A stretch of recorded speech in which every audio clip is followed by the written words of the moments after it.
पृथ्वी के करीबन 70% सतह महासागर से ढकी हुई है।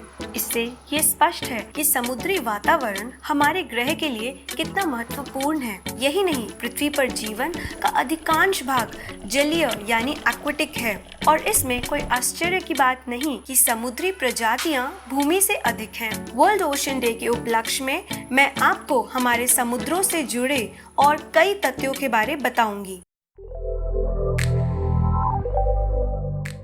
शुरू करने से पहले अगर आप मेरे चैनल पर नए हैं तो प्लीज सब्सक्राइब कीजिए और इस वीडियो को लाइक कीजिए। अब चलिए समुद्रों से जुड़े और रहस्यों के बारे में जानते हैं।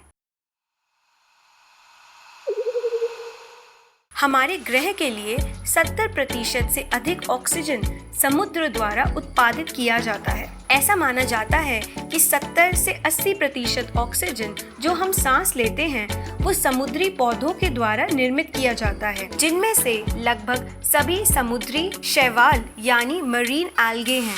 समुद्र में खरबों प्रकाश संश्लेषक रोगाणु, जिन्हें फाइटोप्लैंक्टन के रूप में जाना जाता है, उतनी ही ऑक्सीजन का उत्पादन करते हैं जितने जमीन पर मौजूद सभी पौधे एक साथ करते हैं। इसका मतलब ये है कि हमारे द्वारा ली गई सांस ज्यादातर समुद्र से आती है।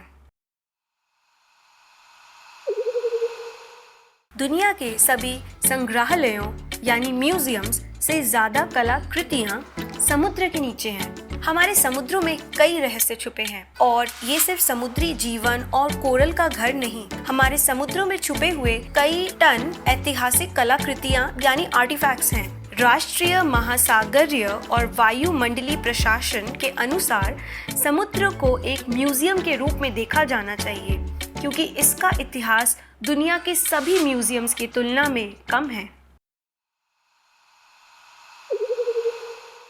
समुद्र के नीचे नदियों और झीलों को खोजना संभव है। जी हाँ, आपको ये जान के आश्चर्य होगा कि हमें समुद्र के नीचे नदियों और झील मिल सकते हैं। जब समुद्र का खारा पानी और हाइड्रोजन सल्फाइड मिलते हैं तो ये अपने आसपास के बाकी पानी की तुलना में सहगन यानी डेंस हो जाते हैं, जिससे ये समुद्र के नीचे बहने वाली नदी या झील का निर्माण कर सकते हैं।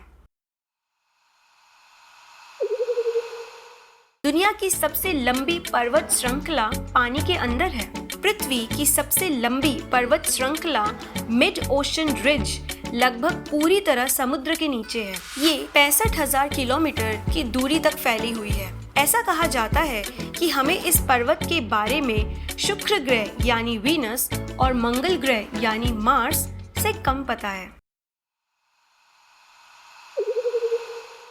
अगर सारी बर्फ पिघल जाए तो समुद्र का स्तर 26 मंजिला बढ़ जाएगा।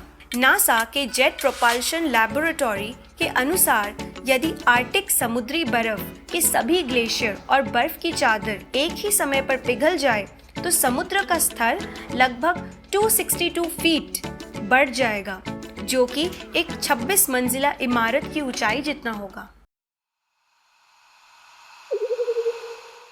पृथ्वी की अधिकांश ज्वालामुखी गतिविधि समुद्र में होती है। आपको ये जान के हैरानी होगी कि हमारे ग्रह पर होने वाली 90% ज्वालामुखी गतिविधियां महासागर में होती है। दक्षिण प्रशांत महासागर यानी साउथ पैसिफिक ओशन में सबसे ज्यादा सक्रिय ज्वालामुखी यानी एक्टिव वॉल्केनोज हैं। ये जिस क्षेत्र में पाए जाते हैं उसका आकार न्यूयॉर्क से भी छोटा है, लेकिन इसमें 1133 ज्वालामुखी है।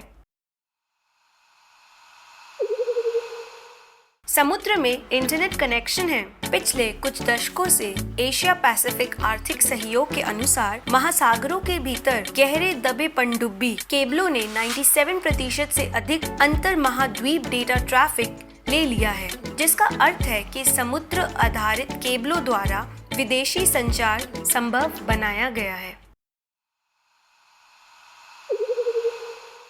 हमारे ग्रह का सबसे बड़ा जलप्रपात यानी वाटरफॉल समुद्र में है। जमीन पर सबसे ऊंचा झरना वेनेजुएला का एंजल फॉल्स है, जो 3200 फीट में फॉल करता है, पर ये डेनमार्क स्ट्रेट कैटरैक्ट की तुलना में कुछ नहीं है, जो ग्रीनलैंड और आइसलैंड के बीच पानी के नीचे एक झरना है। जब पूर्व से ठंडा पानी पश्चिम से गर्म पानी से टकराता है तो वो गर्म पानी के नीचे एक झरने सा बहता है। नेशनल ओशन सर्विस के अनुसार झरने का प्रवाह दर 123 मिलियन क्यूबिक फीट प्रति सेकंड से अधिक है, जो कि नायग्रा फॉल्स से 50,000 गुना अधिक है। समुद्र दुनिया के सबसे बड़े जीवित संरचना का घर है। द ग्रेट बैरियर रीफ हमारे ग्रह की सबसे बड़ी जीवित संरचना है, जो कि 2300 किलोमीटर से अधिक क्षेत्रफल में फैली है। आपको ये जानकर आश्चर्य होगा कि इसे चांद से भी देखा जा सकता है। ये ऑस्ट्रेलिया के क्वींसलैंड के तट पर कोरल सागर में स्थित है। पॉइंट नेमो हमारे महासागर में सबसे दूरस्थ बिंदु को पॉइंट नेमो कहा जाता है। समुद्र के भूमि से सबसे दूर का हिस्सा दक्षिण प्रशांत महासागर यानी साउथ पैसिफिक ओशन में स्थित है और इसे पॉइंट नेमो या द पोल ऑफ इनएसेसिबिलिटी यानी पहुंच का ध्रुव भी कहा जाता है। पॉइंट नेमो एक वास्तविक बिंदु नहीं है। इसी के साथ हम इस वीडियो के अंत तक आ गए हैं। हम आशा करते हैं आपको समुद्रों से जुड़े इन अनयूजुअल यानी असामान्य तथ्यों के बारे जानकर अच्छा लगा होगा। इस ओशन डे पर हम समुद्रों के प्रति अपनी जागरूकता बढ़ाते हैं। इसी के साथ मैं विदा लेती हूँ। धन्यवाद।